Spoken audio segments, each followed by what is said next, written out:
There's nothing more rock and roll than replacing a frontman. Unless you're a diehard fan of these bands, you probably never knew about these surprising replacement singers. For AC/DC fans, there are two eras, Bon Scott and Brian Johnson.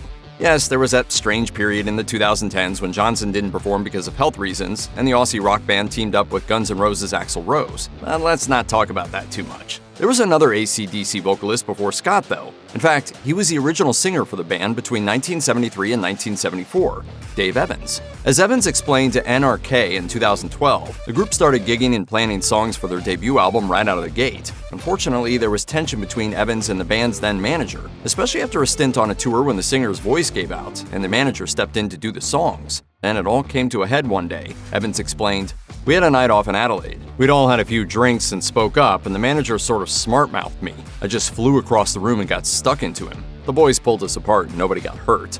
Evans completed the tour and departed AC/DC. He was replaced by Scott, whom Evans described as a nice bloke and a person who got on well with everyone. The Scott era lasted for 6 years before Bon Scott's tragic death in 1980 forced AC/DC into another frontman replacement. Music fans know the history of how Phil Collins became the singer for Genesis. The drummer took over lead vocals after the departure of Peter Gabriel, and the band didn't look back. While fans can spend plenty of time arguing over who's the better singer between the pair, there's no disputing Collins' time at Genesis yielded plenty of hits. All good things must come to an end, though, and Phil Collins quit Genesis in 1996 to pursue his solo career. Genesis replaced Collins with Scottish singer Ray Wilson.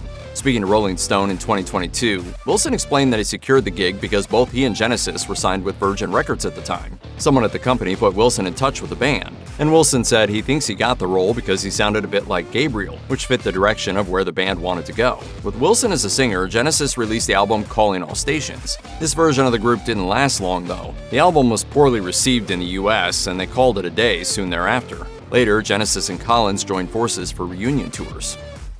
In the early 2000s, no one could escape Drowning Pool's Bodies. The track became synonymous with nu metal and showed up absolutely everywhere. Unfortunately, the band's joy was short-lived as frontman Dave Williams died in 2002. In 2003, Jason Gong Jones joined Drowning Pool as their new lead singer. Jones contributed to the 2004 album Desensitized. The biggest single off the album was the track Step Up, which also featured on the Punisher soundtrack, but it was a far cry from the success of Bodies. Jones left the band in 2005, telling Altitude he was unhappy with the musical direction and what he was paid. Drowning Pool countered this by saying Jones actually owed them money. If I recall, we bailed him out of jail for a cool $65,000. Either way, his stint with the band didn't last long. Soil's Ryan McCombs replaced Jones for a few years before Jason Moreno took over as vocalist, only for McCombs to return as lead singer in 2023. The Sex Pistols arrived for a good time, not a long time. Even though the group operated as a full-time band for the briefest of periods, they reunited sporadically throughout the decades for shows. Barking out the lyrics was John Lydon, aka Johnny Rotten, whose ferocious look, hostile demeanor, and outspoken political views remained synonymous with the band even as the years went on. And my advice is to any member of the working class, get smart, read as much as you can, and find out who's using you. But in 2024, Rotten didn't return for the reunion shows, which may have to do with the fact that he was embroiled in a court case with his former bandmates years earlier regarding the use of Sex Pistols songs in the Danny Boyle-directed television series Pistol. Instead, the band performed with former Gallows frontman Frank Carter under the name Frank Carter and the Sex Pistols. Zoli Teglis was no stranger to Pennywise fans. For years, he had performed with the melodic hardcore band Ignite and built up a following for his energetic on-stage performances. But no one could have predicted that he would step in to replace Pennywise's longtime frontman Jim Lindberg. In 2009, Lindberg shocked the punk rock world by announcing his departure from the band. A year later, he told Alternative Press, "The band just wasn't working anymore. I think we all wanted to do it as long as it was still fun, and we had been having a lot of conflict with touring and the way we had been doing things. It was just kind of difficult for us to get along." Pennywise announced Teglis as their new vocalist in 2010, and he recorded the album All or Nothing with the group. In 2012, Teglis injured his back during a show and required surgery, forcing the group to cancel shows. Lindberg rejoined Pennywise that same year. Fuel isn't exactly one of the most influential rock bands of all time. They're mostly known for 2000's hit Hemorrhage in My Hands, but that song definitely works because of vocalist Brett Scallion's powerful and raspy delivery of the emotionally charged lyrics. In 2007, Torin Green was announced as the new singer for Fuel after Scallions left the band to join a project called Riders on the Storm. Scallions rejoined a reincarnation of Fuel in 2010, however he left once again in 2020. Fuel continued with a new singer in the form of John Corsale. but this proved to be a blink-and-you-miss-it moment, as he was quietly replaced by a former contestant on The Voice, Aaron Scott. Did you know that the 2001 film Rockstar, starring Mark Wahlberg, is loosely based on the story of Tim Ripper Owens, who was a fan of Judas Priest and went on to front the band after the departure of Rob Halford? Picked up the phone and I spoke to him and says, "Hey man, is that really you on the tape?" And he says, "That's really me, man." It's the ultimate rock and roll dream story, but we're not here to talk about Owens. See, even though he replaced Judas Priest's famous frontman, Halford wasn't actually the band's first singer either. That honor belongs to Al Atkins, who was part of the group from inception in 1969 until 1973. Speaking to the Examiner in 2012, Atkins opened up about his decision to leave the band.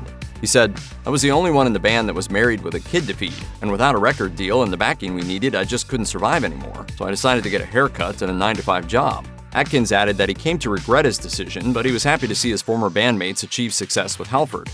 He also said that Judas Priest wouldn't have sounded anything like they do had they continued with him.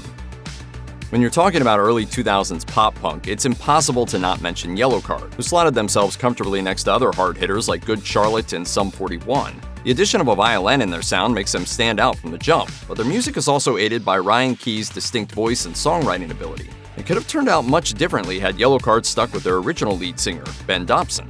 As guitarist Benjamin Harper told VW Music, most of the members of Yellowcard met in high school around 1997 and played a faster, more aggressive style of punk with Dobson as the voice of the group. After 2 albums with Dobson, the group parted ways with their vocalist. Key hopped on board and their sound evolved into the one that launched them to fame. Kasabian contributed to the indie rock explosion of the 2000s, though band member Serge Pizzorno might fight anyone over that categorization of their sound. Unquestionably, vocalist and co-founder Tim Meehan played his role in getting the group noticed, and formed a part of Kasabian's biggest moments for over 2 decades. But in 2020, Meehan was handed his marching orders after he admitted to assaulting his ex-fiancée. The band released a statement discussing how heartbroken they were with what happened, adding, "As soon as we found out about the charges made against Tom, we as a band made the decision that we could no longer work with him." Instead of hiring a new crooner, Pizzorno shifted to the frontman position permanently. He had already contributed backing vocals in the years prior, but now he assumed all singing duties. Speaking to The Guardian in 2024, Pizzorno admitted he's not an extrovert, but he's found power in adapting to the role of a frontman by how he presents himself on stage. He said, "It probably sounds silly, but once I put on an outfit, I know I can do it, even if sometimes I don't feel I can." Faith No More has had no shortage of vocalists in the band's history, though the 2 singers most notably associated with the act are Mike Patton and Chuck Mosley. In the early 1980s, the group ran the gauntlet in order to find the right personality after parting ways with original vocalist Mike Morris. One of the musicians who performed with Faith No More was none other than Courtney Love. I demanded to be in their band. Speaking of classic rock, keyboardist Roddy Bottum showered Love with praise, stating, "She sang with us for probably 6 months. She was an awesome performer. She liked to sing in her nightgown adorned with flowers." While she had the perfect rock and roll aura and stage presence, Faith No More bassist Billy Gould admitted that Love was a lot of work, and her chaotic personality prevented them from moving forward with her in the long term.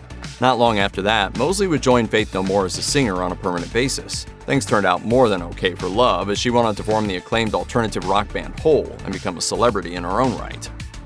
Look through Journey's history, and it's clear that it's been, well, quite the journey. So many people have gone in and out of the band that it wouldn't be a bad idea to ask yourself if you've ever been a member of the rock group. Since 2007, Arnel Pineda has served as the frontman for the band. But who did he replace? That depends on who you ask, because the band's website totally skips over Jeff Scott Soto's stint from 2006 to 2007, after he replaced Steve Ozeri. Speaking to the Robcast podcast, Soto mentioned how it stings to be erased from history. He said, "I was in the background listening to Neil Schon doing interviews when we were doing the European tour, saying I was their new singer and that we could finally get past the ghost of Steve Perry and blah blah blah. I was there and I heard all of that, and to not have that acknowledgement now, it just hurts." Schon addressed the issue in a Facebook comment under an article, saying that Soto helped Journey to finish a tour with Def Leppard, but he failed to convince the band that he was the right singer for them. In Schoen's words, it didn't work out. Think Bad Brains, and only one vocalist comes to mind, HR. The musician solidified himself as the frontman of the hardcore punk band, and despite a few other singers zipping in and out of the band over the years, HR remains the most iconic voice of the bunch. During one of the stints when HR departed Bad Brains in 1990, Chuck Mosley of Faith No More stepped into the lead singer's role for a short period. From 1990 to 1992, Mosley performed around 60 shows with Bad Brains, but he never recorded an album with the band. He was replaced as a frontman by Israel Joseph I, who then made way for HR a few years later. Tragically, Mosley died at the age of 57 in 2017.